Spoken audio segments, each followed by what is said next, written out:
አንደኛው ፓርት ፕሮሰሰር ነው የሚሆነው ነገር ላፕቶፓችን ላይ ሌላ መታየት ያለበት ነገር ጂፒዩ ወይም ሌላው ነገር ደግሞ ካሜራ። ሰላም ቤተሰብ እንዴት ናችሁ? ኩሪ ሪቪው እንደተለመደው ዛሬም በአዲስ ቲፕ መጥቼላችኋለሁ። በዛሬው ቪዲዮ አንድ በአንድ ስለ ላፕቶፕ እና የላፕቶፕ አክሰሰሪዎችን በደንብ ዲቴል እናያለን። እስከ ቪዲዮ መጨረሻ ካያችሁ ላፕቶፕን በትክክል ትረዳላችሁ። እስከ ቪዲዮ መጨረሻ አብረን ስለ ላፕቶፕ ስናወራ የምናወራው ስለ ፕሮሰሰር ይሆናል። አንደኛው ፓርት ፕሮሰሰር ነው የሚሆነው። ላፕቶፕ ፕሮሰሰሮች ደግሞ በሁለት ይከፈላሉ፣ ኢንቴል እና ኤኤምዲ በመባል ይከፈላሉ። በእነዚህ መሃል ደግሞ ኢንቴል ኮራይ 3፣ ኮራይ 5፣ ኮራይ 7፣ ኮራይ 9 ድረስ እስካሁን ያሉ ይሆናሉ ማለት ነው። ስለ ላፕቶፕ ስናወራ ሁሌም ቀድሞ አእምሯችን መምጣት ያለበት ፕሮሰሰር ነው። ፕሮሰሰርን ደግሞ እንዴት በቀላሉ ላፕቶፖች ላይ እናያለን ብላችሁ ካሰባችሁ ይህን ቀላል ሲስተም በመጠቀም ፕሮሰሰሩ ምን አይነት ፕሮሰሰር እንደሆነ በቀላሉ ማየት ይችላለን። የሁለተኛው ላፕቶፕ ላይ ማየት ያለብን ነገር ደግሞ ጀነሬሽን ነው የሚሆነው ማለት ነው። ጀነሬሽን በአጠቃላይ ላፕቶፕ የተመረተበት ጊዜ ነው የሚያሳየው። ይሄ ማለት ደግሞ በየጀነሬሽኑ እያንዳንዱ ፊውቸር እየተጨመረ ስለሚመጣ ከአንደኛ ጀነሬሽን ጀምረን ወደ ላይ በመጣን ቁጥር ኦልሬዲ ወደኛ የቀረበ ነው የሚሆነው ማለት ነው። ይሄ ማለት ደግሞ ፕሮሰሰሩ ቶፑ እያንዳንዱ ነገር ላይ የተለያየ ፊቸሮች አዳዲስ ፊቸሮች ይጨመሩበታል ማለት ነው።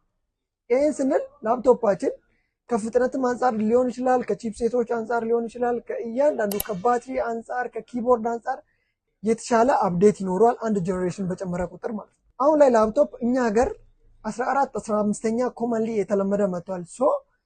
ከዚህ ላይ ከአንደኛ ጀምረን 2 3 4 5 እያልን በመጣን ቁጥር የላፕቶፕ ጀነሬሽን ወደኛ ወደዚህ በቀረበ ቁጥር ከፍ ባለ ቁጥር ወደ 14 ወደ 15 ከፍ ባለ ቁጥር ላፕቶፑ የተሻለ ፊቸር እየያዘ ስለሚመጣ ማየት ካለብን ዋና ነገር አንደኛው ጀነሬሽን ነው የሚሆነው ማለት ነው። የላፕቶፕ ጀነሬሽን እንደዚህ ካወራን የላፕቶፓችንን ጀነሬሽን በቀላሉ እንደዚህ ማግኘት እንችላለን። ደግሞ ራም ነው። ራም ማለት ራንደም አክሰስ ሜሞሪ ሲሆን ልክ ላፕቶፓችንን ኦን ካረግን በኋላ ስራውን ሲጀምር የምንጠቀመው ዋናው ፓርት ነው የሚሆነው ማለት ነው። ራማችንን በቀላሉ አፕግሬድም ማድረግ እንችላለን። ላፕቶፖች በ2 በ4 በ6 በ8 በ16 በ32 በ64ም ፋንክሽናል ሊሆኑ ይችላሉ፣ ሊመጡም ይችላሉ፣ ስራም ሊሰሩ ይችላሉ። ከትንሽ ወደ ትልቅ በሄድን ቁጥር ላፕቶፓችን ሞር ፈጣን ነው የሚሆነው፣ ሞር የተቻለ ለስራ ምቹ የሆነ ነው የሚመጣው። ላፕቶፓችንን አፕግሬድ ማድረግ እንችላለን በራም ምክንያት ማለት ነው። ራሞቻችንን ደግሞ አፕግሬድ ስናደርግ ኮምፓቲቢሊቲ የሚባል ነገር አለ። ፒሲ2፣ ፒሲ3፣ ፒሲ4፣ ፒሲ5 የሚባሉ ራም ታይፖች አሉ። እነዚህ ራም ታይፖች እንደየላፕቶፑ ጀነሬሽን ማተር ያደርጋሉ። በተመሳሳይ ለተለያዩ ላፕቶፖች በተለያየ ሞዴል ስለሚሰሩ እነዚህን ለይተን በማወቅ ላፕቶፓችንን አፕግሬድ ማድረግ እንችላለን በራም ብቻ ማለት ነው። ስለዚህ ራም 2 6 8 10 እያልን በሄድን ቁጥር ላፕቶፓችን የተሻለ እየሆነ ነው የሚሄደው። የላፕቶፓችንን ራም በቀላሉ እንዴት ነው ማግኘት የምንችለው ማወቅ የምንችለው ካላችሁ እንደዚህ በቀላሉ ማግኘት እንችላለን። ወሳኝና ወሳኝ ነገር ደግሞ ባትሪ ነው። ላፕቶፓችን ኦልሬዲ ተንቀሳቃሽ ወይም ፖርቴብል እስከሆነ ድረስ ባትሪው ፋንክሽናል መሆን አለበት። ከቦታ ወደ ቦታ ይዘን ስለምንሄድ መብራት ዲፔንዳንት መሆን የለበትም። ባትሪውን ስናይ ደግሞ ባትሪዎች ዲዛይን ካፓሲቲ እና ፉል ቻርጅ ካፓሲቲ የሚባል ነገር አላቸው። ዲዛይን ካፓሲቲ ማለት ፒሲ ወይ ላፕቶፓችሁ እስከ ጥግ የተሰራበት ዲዛይን ካፓሲቲ ማለት ነው። ባትሪያችሁ መሸከም የሚችለው ካፓሲቲ ያ ካፓሲቲ ነው የሚሆነው። ደግሞ እየተጠቀምን በሄድን ቁጥር ደግሞ እየወረደ ስለሚሄድ እንደሚሆነው ፉል ቻርጅ ካፓሲቲ የሚባል ነገር ይኖረዋል ማለት ነው። ላፕቶፓችን አዲስ ሆኖ ባትሪው 100% ነው የሚባለው። ፉል ቻርጅ ካፓሲቲ እና ዲዛይን ካፓሲቲው ተመሳሳይ ከሆነ ባትሪያችን 100% ነው የሚሆነው ማለት ነው። እየወረደ በመጣ ቁጥር ከዲዛይን ካፓሲቲው ፉል ቻርጁ የቀነሰ ነው የሚመጣው ማለት ነው። የባትሪያችንን ሄልዝ ለማወቅም አንድ መንገድ ነው የሚሆነው። ከዚህ በፊት ሌላ ቪዲዮ ሰርቼላችሁ። ሌላው ነገር ደግሞ የስክሪን ኢንች ሳይዝ። ስክሪን ኢንች በየጊዜው አሁን ማተር የሚያደርግ ነገር ሆኗል። በእርግጥ ላፕቶፓችን ፖርተብል መሆን አለበት። ነገር ግን ለኤዲቲንግ እንዲሁም ደግሞ ቪዲዮ ኤዲት ሬንደር የሚያደርጉ ሰዎች እንዲሁም ደግሞ ግራፊክስ ዲዛይን ላይ የተሰማራችሁ ሰዎች የተለያዩ ታስኮችን በአንድ ጊዜ የምትሰሩ ከሆነ ስክሪኑ ዋይድ ቢሆን ይመከራል። ቱ ሚኒመም 14 ኢንች ይመከራል። አንድ ላፕቶፕ ስትገዙም ሊሆን ይችላል ኦር የላፕቶፕ አይነቶችን ስትመርጡ ስክሪን ሳይዝ ማተር ስለሚያደርግ እነሱን ሴሌክት ማድረግ በደንብ ወሳኝነት አለው። ዋይድ ስክሪን ቢሆንና ከ14 ኢንች ያላነሰ ቢሆን ሞር ይመከራል። እንዴት ማወቅ እንችላለን? በማየት ብቻ ስክሪን ኢንች ማየት ይቻላል።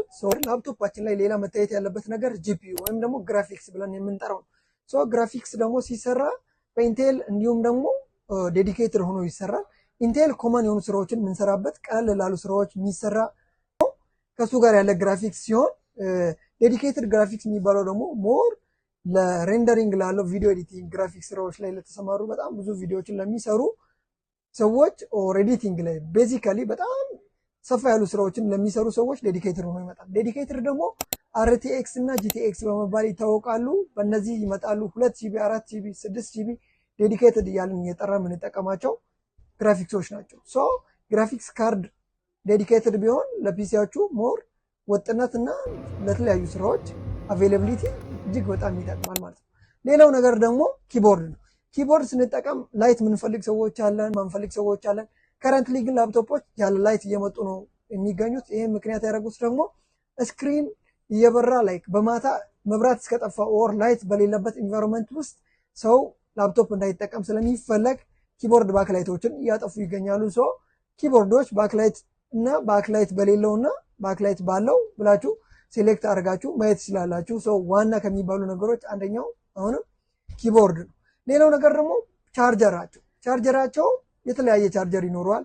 እራሱ ተመሳሳይ አይነት ላፕቶፕ ተመሳሳይ ቻርጀር ሆኖ ነገር ግን ዋታቸው ስለሚለያይ ከላፕቶፓችሁ ጋር ኮምፓተብል የሆነ ቻርጀር መምረጣችሁን እርግጠኛ መሆን አለባችሁ። ሰው ወሳኝ ከሚባሉ ነገሮች አንደኛው የላፕቶፕ ቻርጀርም ወሳኝነት አለው ማለት ነው።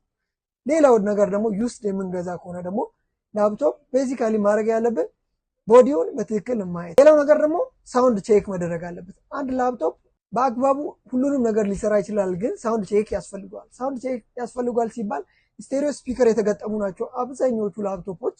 ነገር ግን አንዳንዴ ለተለያዩ ስራዎች አውትፑት ድምፅ የምንፈልግበት ጊዜ በጣም እየበዛ መጥቷል። አሁን ከተለያዩ ቴክኖሎጂዎች አንጻር እጅግ በጣም ሳውንድ ሴሌክት አድርገን የምንሰማበት ጊዜ ላይ ደርሰናል። ሶ ሳውንድ እጅግ በጣም አስፈላጊ ስለሆነ ሳውንዱን ቼክ ማድረግ ሳውንዱን ማየት ይቻላል። ሶ ይሄን ደግሞ የተለያዩ ኦዲዮ ያላቸው ነገሮች በመጠቀም ሳውንዱን ቼክ በማድረግ ብትገዙ አዲስ መግዛት ትችላላችሁ።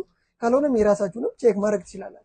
ሌላው ነገር ደግሞ ካሜራ ለዙም ሚቲንግ፣ ለተለያዩ ኦንላይን ሚቲንግ እንዲሁም ደግሞ ለተለያዩ ነገሮች ካሜራ የሚያስፈልጋችሁ ሰዎች ከሆናችሁ ካሜራ በጣም የላፕቶፕ ካሜራ ኢምፖርታንት ነገር ነው። ሶ ይሄን ደግሞ ቀድማችሁ ቼክ በማድረግ ካሜራውን በማየት ሴሌክት አድርጋችሁ መግዛት ይጠበቅባቸዋል ማለት ነው።